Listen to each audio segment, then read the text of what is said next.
Ha ha ha. Been away for a few days. Went to see Bruce Springsteen, by the way, who had some interesting things to say about what's going on right now with Mr. President. The mighty E Street Band is here tonight to call upon the righteous power of art, of music, of rock and roll in dangerous times.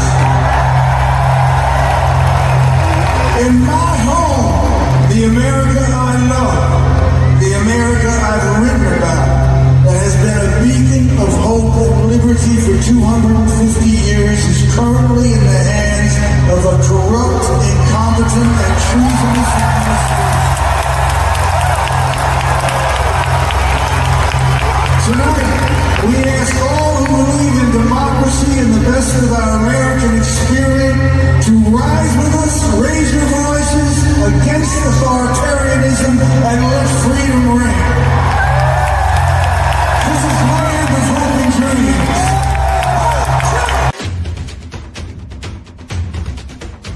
dreams. Turned my back for a few days and realised that other people have been on their travels. Trump's in the Middle East. Still furious and still finding somebody from Fox News to sit down and they just lap it all up. I don't even know why Fox actually bothers sending anyone along. Just give Trump the camera and let him go away. It's not like they ever push back on any question. And why is he still whining? James COMEY, comment section now. Who would you trust more, COMEY or Trump? And they are going to be sending Secret Service agents to talk to James COMEY. He knew exactly what that meant. A child knows what that meant. If you're the FBI director and you don't know what that meant assassination. And it says it loud and clear. Now, he wasn't very competent, but he was competent enough to know what that meant. And he did it for a reason, and he was hit so hard. Because people like me, and they like what's happening with our country. Our country has become respected again, and all this. And he's calling for the assassination of the president. Obviously, he apologized. Do you believe Comey should be in jail? I do. Any other person with the position of influence that he has, people who take very seriously what a guy of his stature, his experience, and what the propaganda media has built him up to be, I'm very concerned for the president's life. We've already seen assassination attempts. I'm very concerned for his life. And James Comey, in my view, should be held accountable and put behind bars for this. Direct. And I don't blame him for sticking with his daughter, but his daughter's a very dumb individual, very dumb. She's a radical Warhawk. Let's put her with a rifle standing there with 9 barrels shooting at her, okay? Let's see how she feels about it. You know, when the guns are trained on her face. You know, so a lot of people have suggested that there are a range of factors that would make it difficult to put a former, the system has not been tested in this way. Do you agree with that it would be difficult or nearly impossible for the law enforcement institutions to put him in actual jail? No, they would just put him in a double wide somewhere out near the fence, out in the grass. And he would eat there, he'd shower there, he'd exercise there, he'd be away, as Danya Perry said, from general population, but it's obviously doable. He knew exactly what that meant. A child knows what that meant. If you're the FBI director and you don't know what that meant assassination. And it says it loud and clear. Now, he wasn't very competent, but he was competent enough to know what that meant. And he did it for a reason, and he was hit so hard. Because people like me, and they like what's happening with our country. Our country has become respected again, and all this. And he's calling for the assassination of the president. Obviously, he apologized and said he doesn't. Well, he wasn't apologized because he was violence. hit. But look, he's a very bad. What do you want to see happen? What do you want to see happen? I don't want to take a position on it because that's going to be up to Pam and all of the great people. But I will say this: I think it's a terrible thing, and when you add his history to that. If he had a clean history, he doesn't. He's a dirty cop. He's a dirty cop. And if he had a clean history, I could understand if there was a leniency. But I'm going to let them make that decision. Given the career you've had in the FBI, I mean, when you see the former president, now the front runner again for the Republican nomination, how big a threat is that? a very serious threat to the rule of law, almost an existential threat if he were to become president again. He's tried to take a flamethrower to the FBI, to the Department of Justice, to stop them from investigating. You believe Donald Trump is an existential threat to the rule of law in America? I do, yes. I think were he to become president again, I don't think America has ever seen and is ready for what he would try and do to the system of justice. You know, the Justice Department has sent a very strong message about what happened on January 6th with their prosecutions, their investigations and prosecutions of some of those responsible. When you hear the former president talking about pardoning, you hear, Ron DeSantis talking about looking at pardons. What do you think? It's disgusting. It's an attack on the rule of law. I mean, if anything this country should be able to agree upon, it's that we need to send a message, never again. You can't ever interfere in our constitutional processes by force. You can protest, you can march, you can do what you want, but don't you dare. That's the message that has to be sent with those prosecutions. And the idea of undercutting that message makes no sense at all. Many in the House, in Congress, say that the FBI has been weaponized, that it's going after conservatives, that it's politicized. Do you believe any of that is true? I don't believe any of it is true. I never would have expected it. All of us have become more familiar with the way a cult operates in the recent years, so it makes sense in the light of that phenomenon, but I never would have anticipated it years ago. So what happens if the Republican Party, which has a long, proud history, if many of its members are talking about, prosecuting the director of the FBI, defunding the FBI, or at least some of them are talking about defunding the FBI. What does that say about the Republican Party?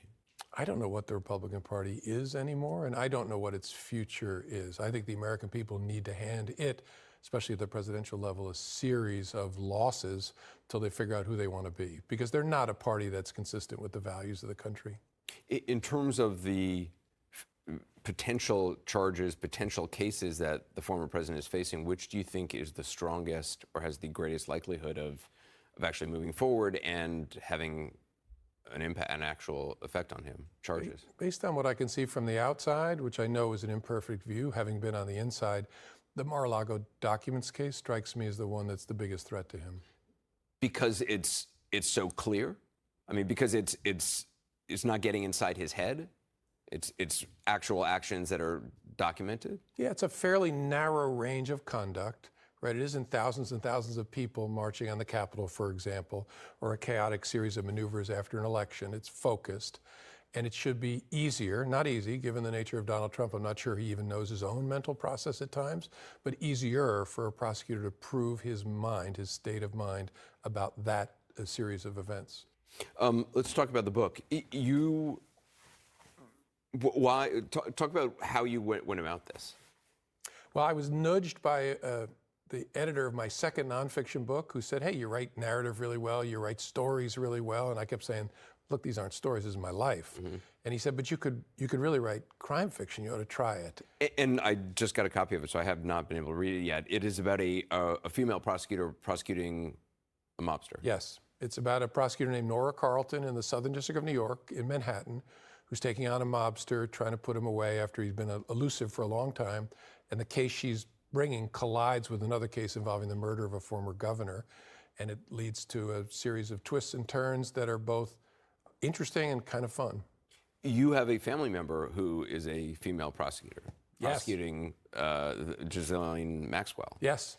Is she the model for your daughter? Is she the model for this? Yeah, I originally imagined it as a guy as the prosecutor, and then literally while I was putting this together, she was prosecuting Ghislaine Maxwell, Epstein's co-conspirator in abusing a lot of young girls, in the very same courtroom where I, when she was 4 years old, had prosecuted John and Joe Gambino. Wow. And that crossover just made it obvious it's got to be a woman as the protagonist. Mm-hmm. And so Nora Carlton was born. And she's a lot of my daughter. She's a lot of all four of my girls who are tall, strong, smart women. Did you have to get permission from your daughter before you? I don't think I asked permission, but I showed her the draft, and she had feedback, including things I had screwed up, like putting her office on the wrong floor. But it made it a labor of love in ways that I had not expected. So I didn't need to think about me. I was thinking about my kids while writing this story, and that made it special for me. And you've already written another book. Yes, second book.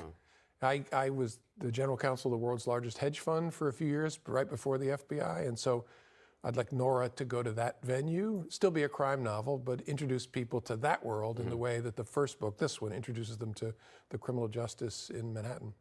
James Comey, thank you so much. Great to be with you as always. When you think about a second Trump administration, what do you think the implications would be for the FBI? Oh, serious, for the Justice Department and the FBI, because Trump is coming for those institutions.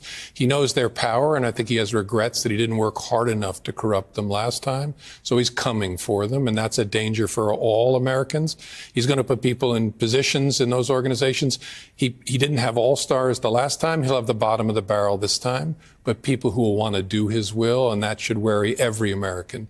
This election matters. Because of a reason like that, people have to participate. You cannot sit on the sideline. I don't care how you feel about Joe Biden, you must vote for him because the consequences on the other side are too severe. Do you agree with that, that it would be difficult or nearly impossible for the law enforcement institutions to put him in actual jail? No, they would just put him in a double wide somewhere out near the fence, out in the grass. And he would eat there, he'd shower there, he'd exercise there, he'd be away, as Danya Perry said, from general population, but it's obviously doable. Would have used whatever means possible. These are vicious people, and Biden is a vicious person. Biden's a stupid person. He's a low IQ person, but he's vicious, and that's a bad combination. I also thank the many other Qatari government leaders who have joined us. And let me say to my chief, jobs, because to me the most important jobs, I want jobs. And we have costs are way down. Groceries are where they have a term, grocery. It's an old term, but it means basically what you're buying in food. It's a pretty accurate term, but it's an old-fashioned sound. But groceries are down, costs are down, eggs are down. They were, first week they were hitting me with eggs were up 200%. And now they're down to a number that is amazing. We're down 97, 98% from where they were. And everybody, they said, you won't have eggs for Easter. Well, we had everybody had eggs for Easter at a very reasonable price. At the White House, we had our little Easter egg roll, and we had hundreds of thousands of eggs purchased. They said, you have to go out and buy plastic eggs. That didn't work out. December for World War I, because we won that war too. But think of it, I'm calling. Now, we love France, right? But I think we did a little more to win the war than France did. Do we agree? You know, I don't want to be a wise guy. But when Hitler made his speech at the Eiffel Tower, I would say that wasn't exactly ideal. And I called up the president, Macron, good guy, by the way. Donald, we are celebrating our victory over the Germans. Oh, that's wonderful. No, we don't take credit for what we do. And I said, what the hell? Every country I've spoken to in the last week is celebrating the war but us. Isn't that terrible? So we're going to be doing holidays. But I said, it has to be a working holiday because, you can only do so many of them. We have a lot of holidays. I'm not so sure we should have them, and you don't have to go to work. Our country has to go to work. Just apprehended, as an example, the ISIS terrorist of the Al-Baghdad, the one that caused all of the problems in Afghanistan. Jennifer, go ahead. Mr. President, no Putin's address. No Putin's address. You're disappointed by that? No, I didn't anticipate. I actually said, why would he go if I'm not going? Because I wasn't going to go. I wasn't planning to go. I would go. But I wasn't planning to go, and I said, I don't think he's going to go if I don't go, and that turned out to be right. But we have people there. Marco, as you know, is doing a fantastic job. Marco's there, Secretary of State, and we have people there. But I didn't think it was possible for Putin to go if I'm not there. Jennifer? Do you have an update, sir, on this?